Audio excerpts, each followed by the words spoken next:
పొద్దున్న నుంచి నేను కూర్చొని ఇక్కడనే పార్టీ కార్యాలయంలో కూర్చొని చూస్తా ఉన్నా. మీడియాకు కొన్ని లీకులు వరుసగా మీకు కొన్ని లీకులు ఇస్తా ఉన్నారు. ఎవరు ఇస్తున్నారు? What is the authenticity of the leak? దురదృష్టం ఏంటంటే మీడియాలో కూడా ఆ లీక్లను బ్రేకింగ్లు పెట్టి, ప్లేట్ బ్రేకింగ్ పెట్టి నిజంగానే జరుగుతున్నట్టుగా మీడియాలో ప్రసారం జరుగుతూ ఉంది.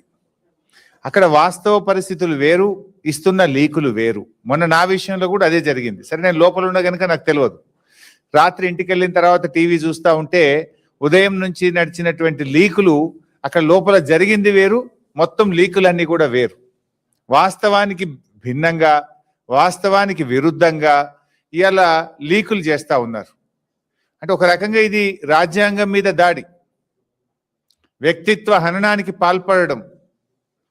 రేపొద్దున బీఆర్ఎస్ ప్రభుత్వం వస్తుంది. ఈ లీకులన్నీ తప్పని తేలితే దానికి ఎవరు బాధ్యత వహించాలి? ఆ లీకులు చేసిన వాళ్ళ పరిస్థితి ఏంది? వాళ్ళు కూడా ఆలోచించుకోవాలి కదా. ఇవాళ మీడియాను తప్పుదో పట్టిస్తూ ఉన్నారు లీకులు ఇచ్చి. నేను మీడియాను కూడా దయచేసి నేను ప్రార్థిస్తూ ఉన్నా, ఈ లీకులకు అథెంటిసిటీ ఏంటి? ఆ లీకులను ఏ రకంగా మీరు యథావిధంగా ప్రసారం చేస్తున్నారు? దయచేసి ఒక్కసారి వాటిని క్రాస్ చెక్ చేసుకోవాలని నేను కోరుతా ఉన్నా. నేను పోయొచ్చిన తర్వాత కూడా మీడియాలో చాలా వచ్చినాయి ఆ రోజు, నెక్స్ట్ డే పత్రికల్లో కూడా. అందులో 90% సత్యదూరమైందే. మాకేంటంటే మీడియాతో బాగుండడం అలవాటు. డిఫమేషన్ వేయాలి, వేస్తే ఎవరి మీద వేయాలి? ఆ లీకులు ఇచ్చినోడేమో తెలియదా, పత్రికడేమో ముంగట కనబడుతుంది. We don't want that. We want to have a fair relation.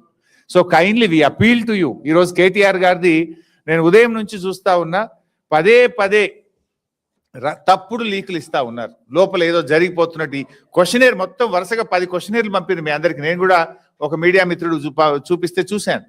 ఏదో నిజంగానే ఈ క్వశ్చనేర్ అంతా అడుగుతున్నట్టు, ఇవన్నీ కేటీఆర్ గారిని ప్రశ్నిస్తున్నట్టు, ఉక్కిరి బిక్కిరి అవుతున్నట్టు అన్ని తప్పుడు వార్తల్ని లీక్ చేస్తూ ప్రభుత్వం ఈరోజు రాజకీయాలు చేస్తూ ఉంది. ఈ లీక్ వార్తల విషయంలో లీకు రాజకీయాలను తీవ్రంగా ఖండిస్తా ఉన్నా. విచారణ అంటూ డ్రామాలాడుతూ మరోవైపు కట్టుకథలతో మీడియా ట్రయల్స్ నడపడం అనేటువంటిది రేవంత్ రెడ్డి పిరికితనానికి నిదర్శనం. చేతగానోడు చేస్తాడు ఇట్లాంటి పనులు. దమ్ము ఉంటే, అందుకే నేను ఆ రోజు బయటకు వచ్చి చెప్పిన, ధైర్యం ఉంటే వీడియోలు బయట పెట్టు యథావిధిగా అన్నా. ఎవ్రీథింగ్ రికార్డెడ్ కదా. ఈ పిచ్చి లీకులు ఎందుకు? యాజ్ ఇట్ ఈస్ వీడియో బయట పెట్టు. Why are you doing media trials?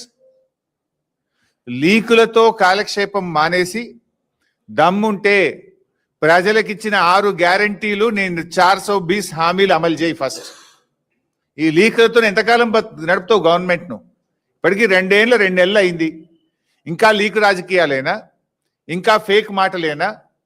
Diversion politics Telangana సమాజం అర్థం చేసుకున్నది. నువ్వు చేతగాక, ప్రజలకిచ్చిన హామీలు అమలు చేయక ఈ డైవర్షన్ పాలిటిక్స్ తో ఆడుతా ఉన్నావు.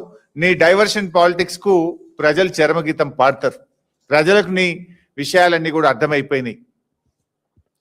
ఇలా అసలు విషయం అంతా ఎక్కడి నుంచి స్టార్ట్ అయింది?